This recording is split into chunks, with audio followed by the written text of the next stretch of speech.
Hello, hello. This is Sherry Joy Collier coming to you live on Thursday evening.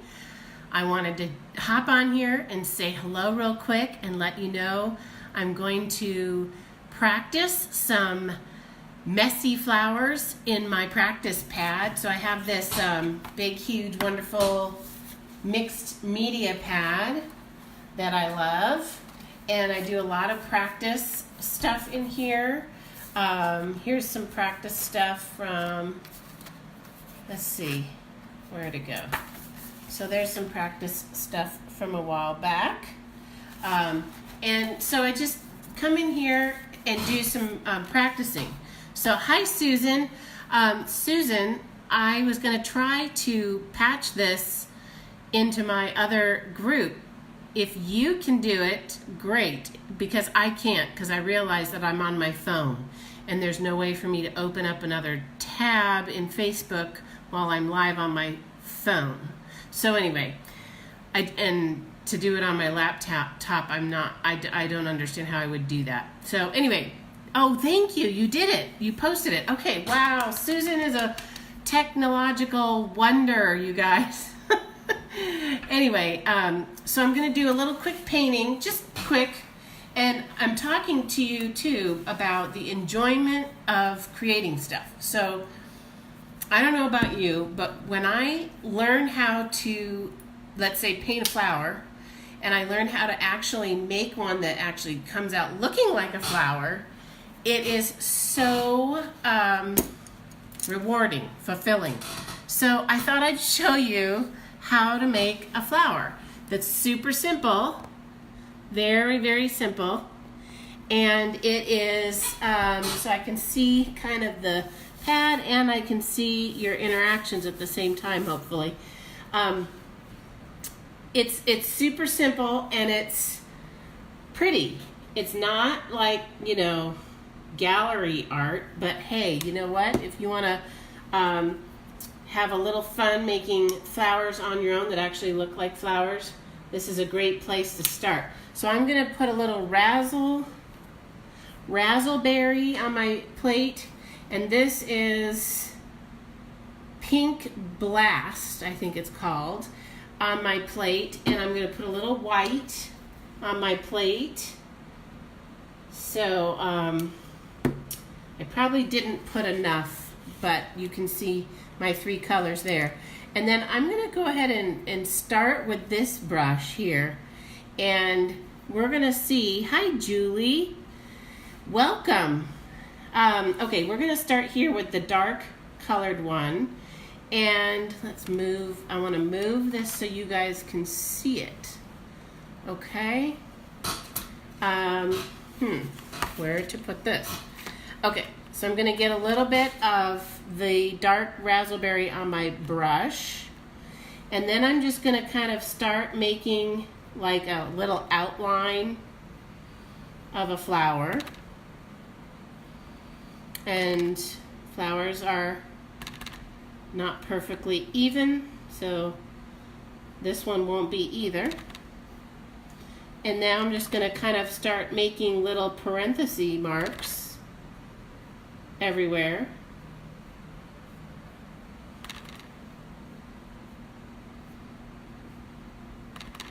Okay, there's my parenthesis marks. Then I'm going to dip this. I'm not going to even wipe it off that much. I might wipe a little off.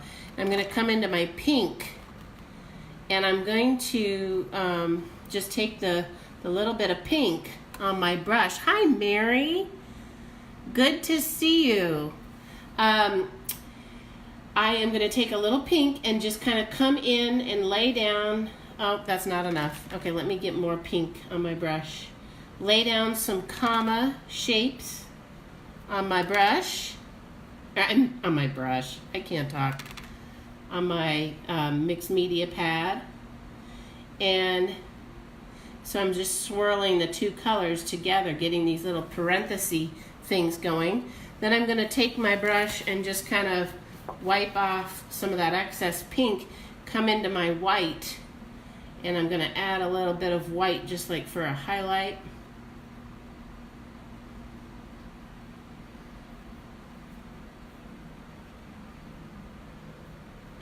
And I sometimes imagine like the tips of leaves are sun-kissed, so I may actually get a little bit of white out on these edges.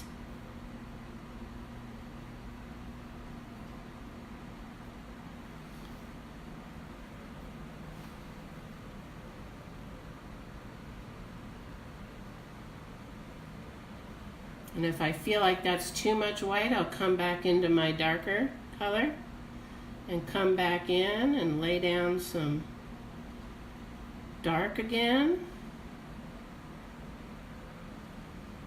And then I think I'm going to start another flower, just a little smaller one right here.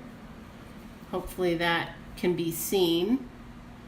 Hi, Susan. Okay, so Susan's saying she can see it, and she can see it in the other group too, which is amazing. Susan is a friend of mine who has a lot more technological know-how than I do, because she's been working with it for years on her own stuff.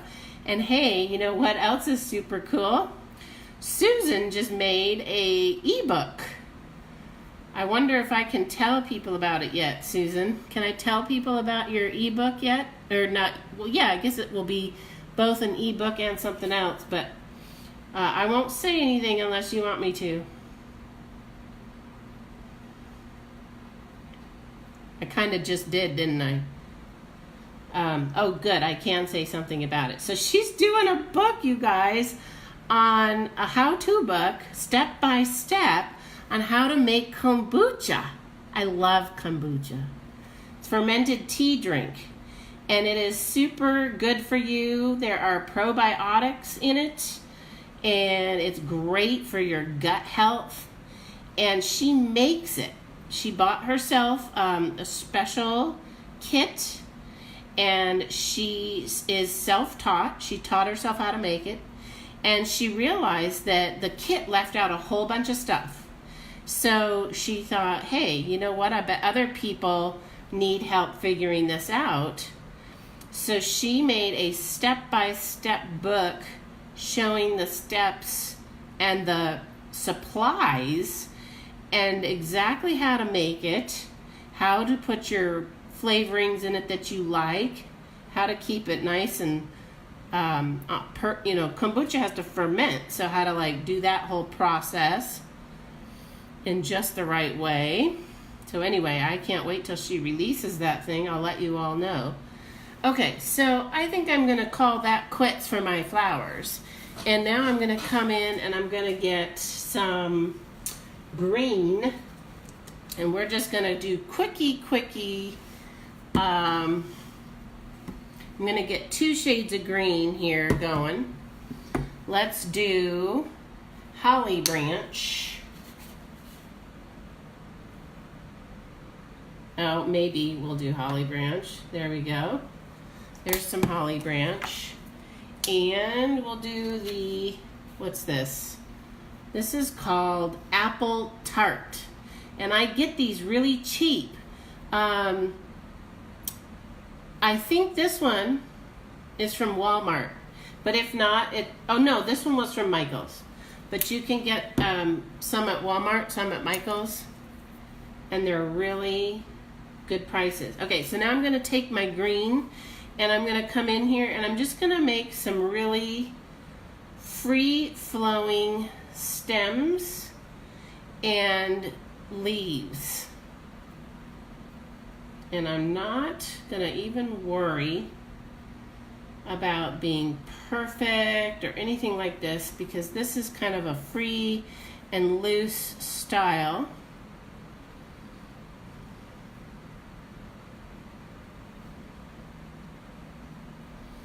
There's a little leaf there. Maybe we'll do one more leaf right there. And now I'm going to come into my apple tart, pick up a little of that, come right over the top.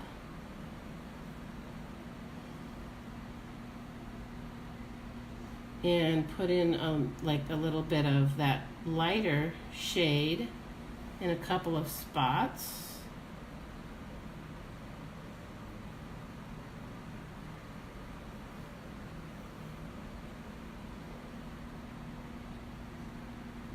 It's still wet, so it kind of blends a little, which is kind of nice.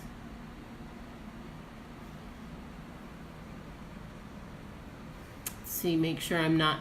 Hey, Christy! Nice to see you. Really trying to remind myself to look up and watch who's on. So Christy, you've had quite a lot of stuff going on with graduation for your son. That's awesome. Okay. Christy does choc couture.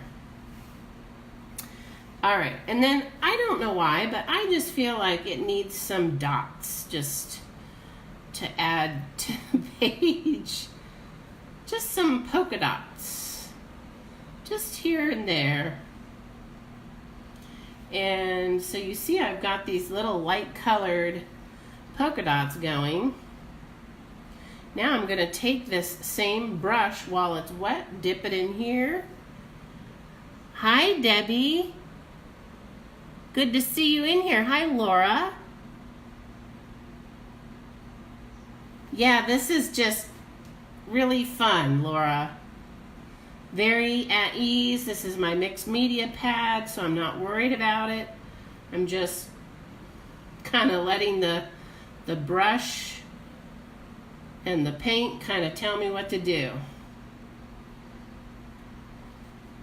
So I like to get a little darkness on the light paint there, and now I've got dots that are kind of more blended, kind of a marbly effect.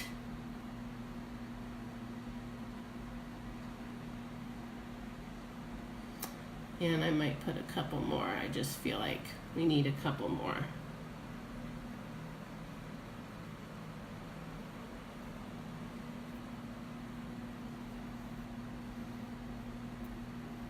More than a couple more. I guess I could cover this entire page and still feel like it's needing more, so I'll stop. But anyway, I wanted to come on here and show you guys how easy it was to make that flower, those flowers, and they're just real laid back, easygoing flowers that anybody can make if you rewatch the video and you just kind of follow the steps. And so I'm not going to make this cover the whole page or anything, because since this is just my practice pad. What kind of paint do I use? Debbie wants to know. So Debbie, I am using, for this, I'm using craft paint. And the reason why I'm using craft paint is because it's a lot cheaper and it comes already mixed in a gazillion colors. I want to show you this. This is really an addiction. Watch this. I'm going to move some bottles, so I truly want you to get the full effect of this. Okay, ready? Here we go. Do you see all the colors here and back here and back down here and over here and all along my desk? Those are there's like a million colors, so they're already mixed.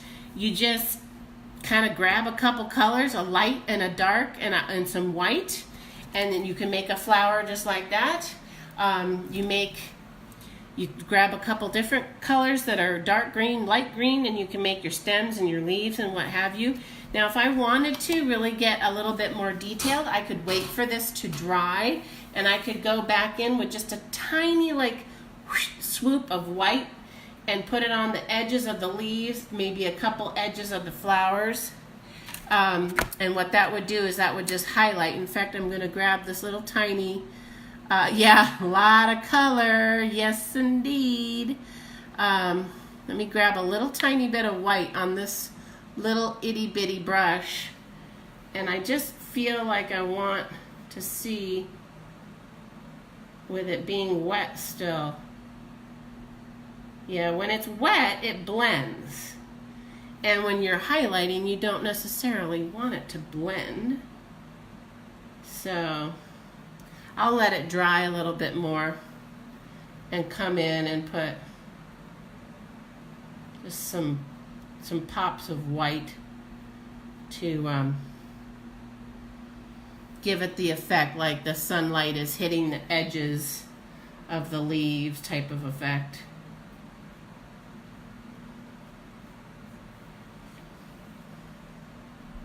Even the stem can have a little pop of white like the sunshine's hitting it.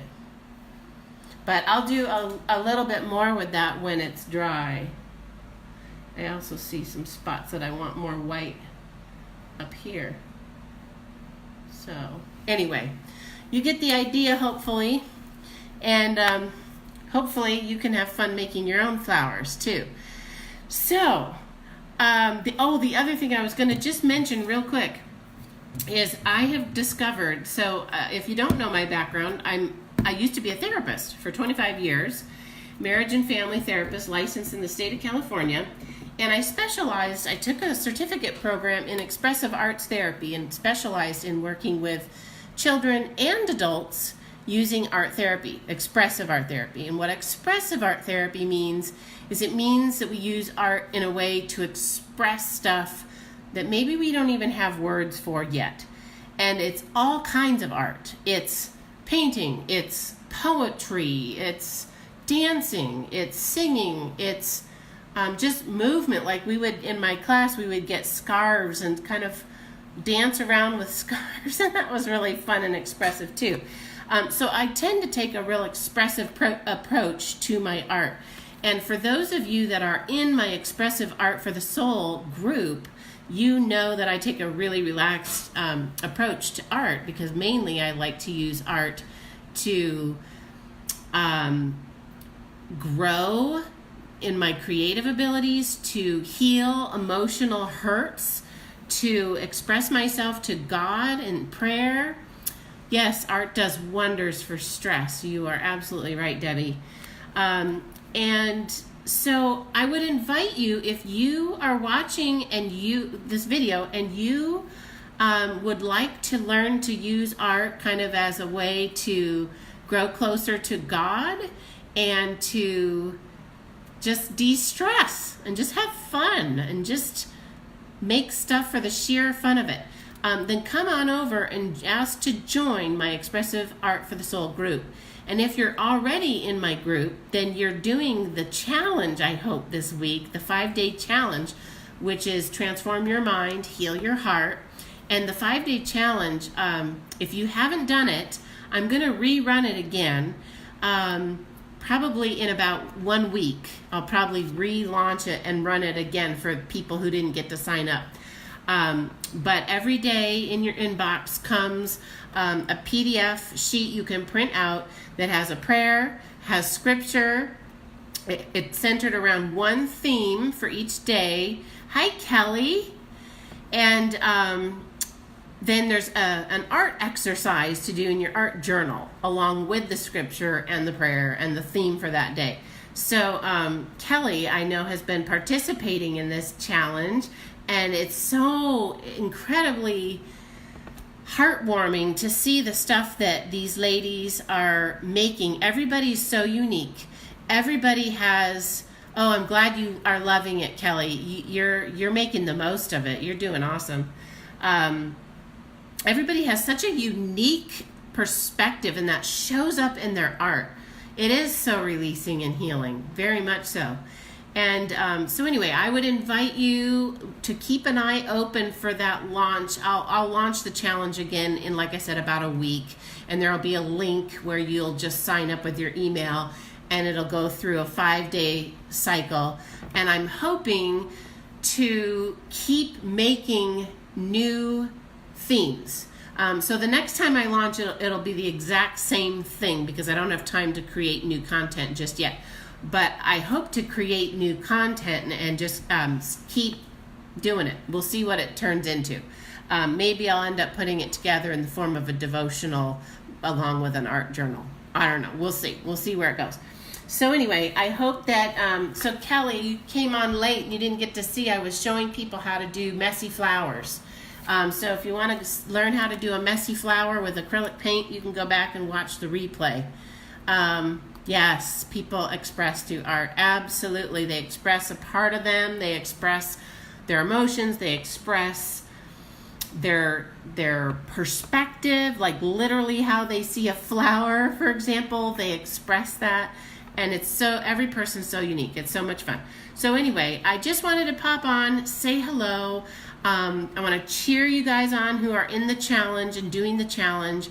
Come into the group if you haven't already and show us what you've done or share an insight that you've had.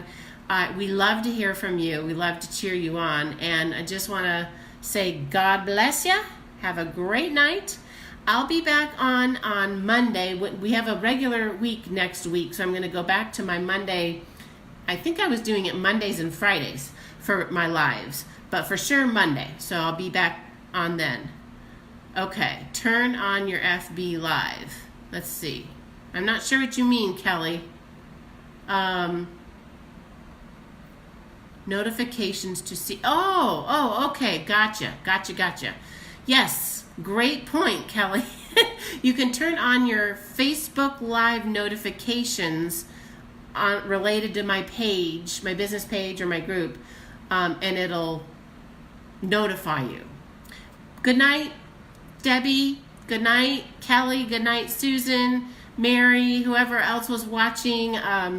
I just really want to wish you God's blessings, and I will see you Monday night on live. Okay? We'll do something else fun. Bye-bye.